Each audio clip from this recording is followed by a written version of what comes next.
Estamos de volta com o nosso Hora da Verdade desta segunda-feira, 1h42. Obrigado pela sua audiência, você de Ribeirão Preto e também de toda a nossa região. Vamos abordar agora um outro assunto aqui no programa. Nós vivenciamos pelo menos uma emoção 90% do tempo. Isso de acordo com o estudo de 2015 que examinou a vida emocional de mais de 11 mil pessoas. Um outro estudo diz que cerca de 40% dos participantes acreditavam que não é possível controlar as emoções.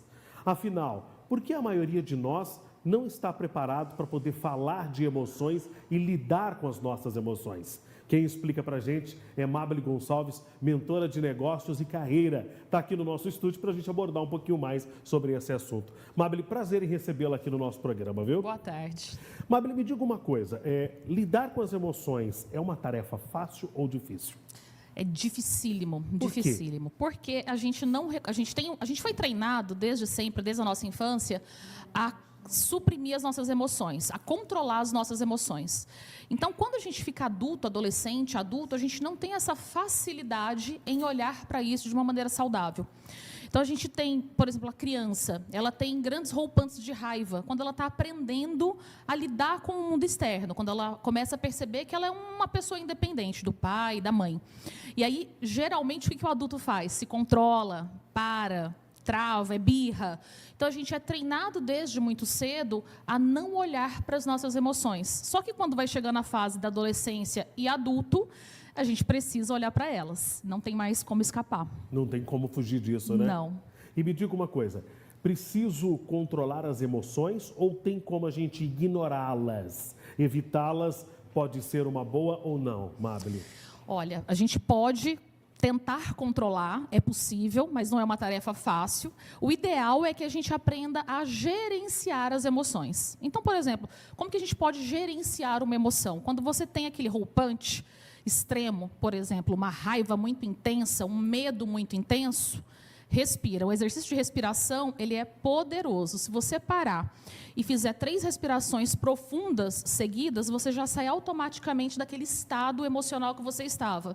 E aí você começa a gerenciar. E às vezes você consegue, inclusive, se distanciar da emoção, dar um tempo para que ela baixe um pouquinho e você volta e olha para ela de uma maneira diferente. Então, existe uma tática para a gente mudar os nossos pensamentos e controlar aquela emoção. Exatamente. Imagina o seguinte, você, eventualmente, tem lá o seu relacionamento amoroso. E aconteceu uma situação muito, que está muito efervescente. A tendência é que essas pessoas continuem com essa briga até chegar a um ponto que você não sabe nem mais por que começou, de tão intenso que ficou devido à questão emocional. Quando você para, respira, pausa um pouquinho, você volta para a sua consciência e entende o porquê que aquilo começou. Começa a encontrar uma solução mais lógica e menos emocional para resolver. Então, a tática é para, respira, puxa aquele ar lá do pulmão, aquele que muitas vezes você não consegue respirar durante o dia, puxa, aquilo para a mente é maravilhoso porque você volta no seu estado, vamos dizer assim, normal. Isso, você volta no estado prévio àquela emoção. Uma outra técnica muito eficaz, que a gente trabalha, inclusive relacionada à questão de reprogramação neural, a famosa PNL, é o seguinte, é você conversar com você na terceira pessoa, para você se distanciar da sua emoção. Então, quando você sentir um movimento muito intenso, uma emoção muito forte, faça perguntas para você, mas não assim, por exemplo, por que eu estou com raiva? Mas fala o seu nome. Mabile, por que você está com raiva? O que causou a sua raiva, Mabile? Fale o seu próprio nome, porque isso já faz com que você se distancie da emoção e olhe de fora, que é o trabalho que nós terapeutas fazemos muitas vezes com o paciente. Nós fazemos questionamentos. Então, quando a pessoa olha de fora da emoção, dá essa pausa, ela consegue gerenciar, ela consegue controlar. Mabile, o nosso não controle emocional, ele pode impactar na nossa saúde física e mental, impacta também nos nossos relacionamentos? Nossa, muito, muito. Já é comprovado, inclusive, com pesquisa científica, que tudo que a gente pensa reverbera no nosso corpo. Então, tudo que você sente no seu corpo, desde a unha encravada, a dor de estômago, qualquer coisa, já é uma questão emocional que disparou para o seu corpo. Vou dar um exemplo bem rápido que a gente geralmente passa. Dor do estômago.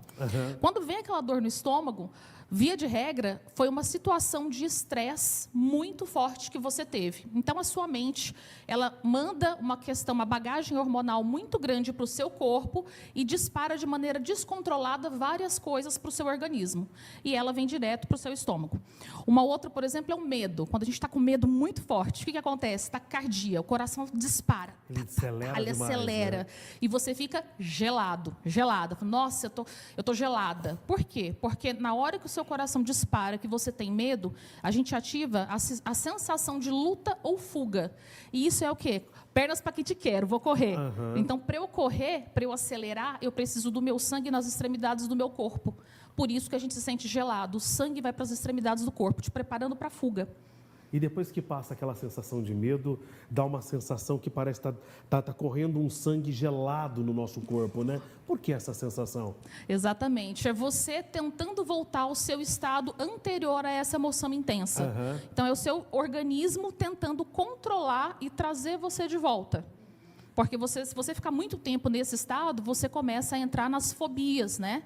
Então, você começa a desencadear sensações que são mais prolongadas e que já passam a ser doenças. Existem outras dicas de autocontrole, a não ser só da respiração, Mabile? Então, a gente tem a respiração, que é muito potente. A gente tem essa de você conversar com você, falando o seu nome, que é extremamente potente. E uma outra que eu indico muito para as pessoas que passam dos processos terapêuticos com a gente, é você fazer um diário das emoções.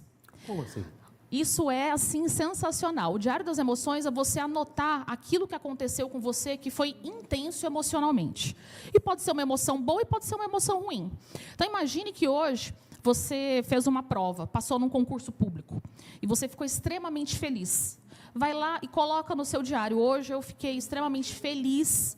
Coloca o que aconteceu, por que aconteceu e como aconteceu. Então, eu fiquei muito feliz, fui aprovado no concurso público. Por quê? Porque eu estudei bastante. Então, você vai desenhando isso. Quando você tiver uma situação que você está passando, por exemplo, um sentimento oposto, e você precisa se motivar, volta no seu diário das emoções e olha, você já conseguiu uma vez aquela emoção que você teve prazerosa, você consegue repetir essa emoção de novo. Então, o diário é para a gente ir olhando. E quando tem uma situação negativa, poxa, o trânsito é aquela que tira a gente do sério. Eu, particularmente, o trânsito, para mim, é desafiador. Então, quando a gente vai para o trânsito e você está praguejando o motorista da frente, para e reflete. Por que eu estou com raiva do motorista da frente? Será que não sou eu a pessoa que deveria ter saído mais cedo de casa para chegar no horário? Será que a culpa é do outro? Faça essas auto-perguntas, né? Exato. Então, respiração profunda ajuda porque oxigena o corpo como inteiro e a gente já consegue fazer essa drenagem celular. Falar na terceira pessoa, porque a gente faz uma reprogramação neural para a gente, isso é muito potente. E, por último, o diário das emoções. Você vai começar a perceber quem você é de verdade.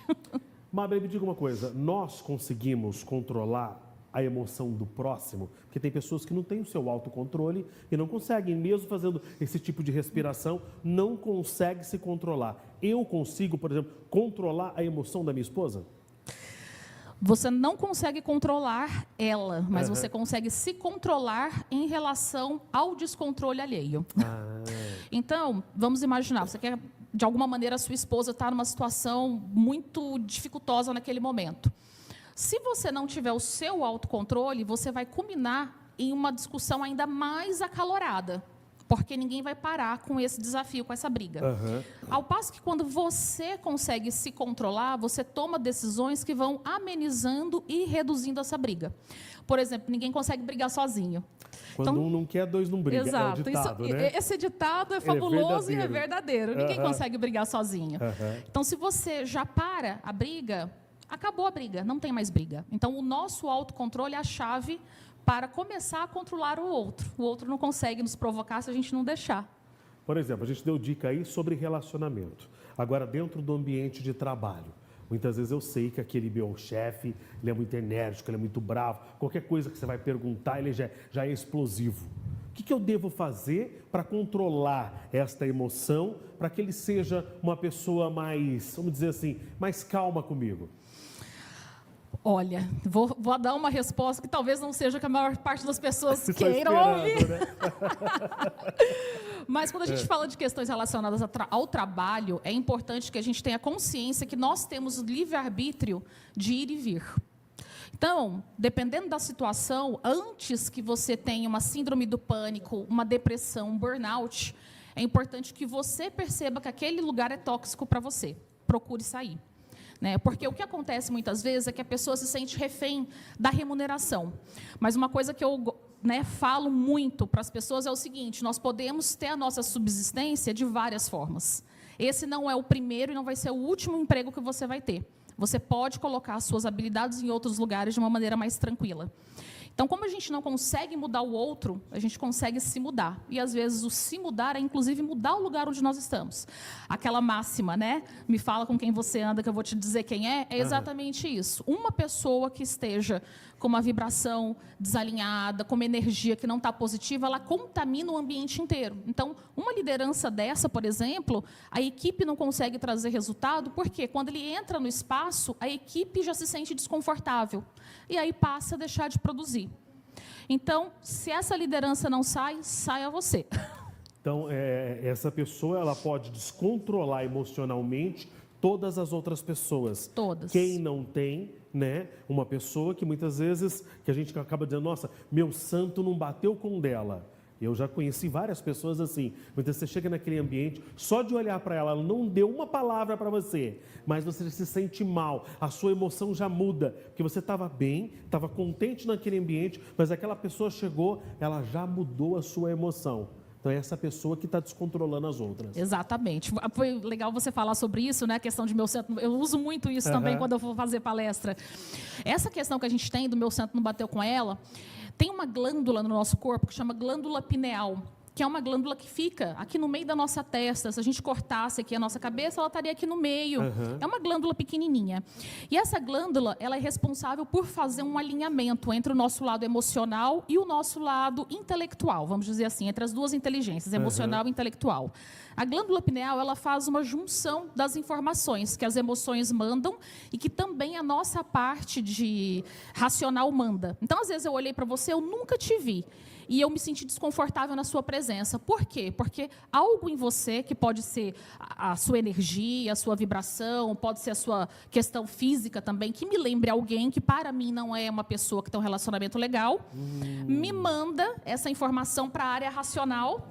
E aí lá no racional fala assim, poxa, a gente não entendeu por que não é prazeroso estar perto dele, mas não é. A glândula pineal manda a famosa intuição, que é o santo não bateu. Então, manda uma terceira conexão para a gente. Olha, se afasta porque é perigo. A mesma coisa acontece com o oposto. Às vezes eu chego, gosto muito de você, a gente fala assim, não, gostei de graça, não teve nem motivo. Mas, na verdade, teve motivo. Né? As minhas emoções ali no meu subconsciente já me mandaram um alerta. Que você me lembra alguém, ou que a sua energia é boa, que aquilo é legal para mim. E fala, poxa, vamos gostar dessa pessoa? Né? A gente tem um campo vibracional em volta da gente, que isso já é comprovado também através da física quântica, que pega um raio de 3 metros. Então, agora, a minha energia está chegando na sua. Olha que legal. Né? Um transmite para o outro. Um transmite para o outro. Tanto a boa quanto a ruim. Exatamente. Então, a gente vai trocando. Então, nesse raio de 3 metros, a gente tem essa troca de energia. E isso vale para os seres vivos e inanimados. Então, o monitor que está aqui, ele tem uma energia. Só que ele não é nem bom nem ruim, ele é neutro. Né? Mas nós temos essa energia. Então, a gente vai conectando. Por isso que quando uma liderança entra no espaço e ela não está legal, ela contamina todo mundo. E eu já percebi que a sua energia é boa, porque eu estou feliz, viu? Hoje eu estou bem. e isso a gente consegue transmitir num raio de 3 metros? 3 metros. Olha que legal, que bacana. As pessoas, por exemplo, que têm deficiência visual, elas conseguem sentir, não é? A gente está num espaço, não faz barulho nenhum, e às vezes entra alguém e fala, eu estou sentindo. Ou eles andam e falam, eu estou sentindo que tem alguma coisa perto. É essa energia. Eu já fui em alguns lugares fazer matérias com pessoas deficientes visuais e eu percebi, na presença de muitas pessoas, eles em contato com várias, o semblante, como é que muda. Próximo de uma pessoa, a felicidade do semblante e o semblante triste próximo a algumas pessoas. Então, é essa energia. É essa energia, a gente vai contaminando. Mabel, eu queria esticar mais contigo, mas eu estou no finalzinho do programa e a gente volta numa outra oportunidade para a gente esticar, porque eu sei que esse assunto ele é bem complexo e dá para a gente falar um bom tempo, viu? Muito, vai ser um prazer voltar. Prazer é todo meu. Obrigado pela sua presença, viu? Querido telespectador, eu vou me despedindo de você. Beijo no coração, obrigado pela sua audiência. Amanhã eu volto, 12h45, com mais um Hora da Verdade. Boa segunda-feira, boa semana para nós. Tchau, gente.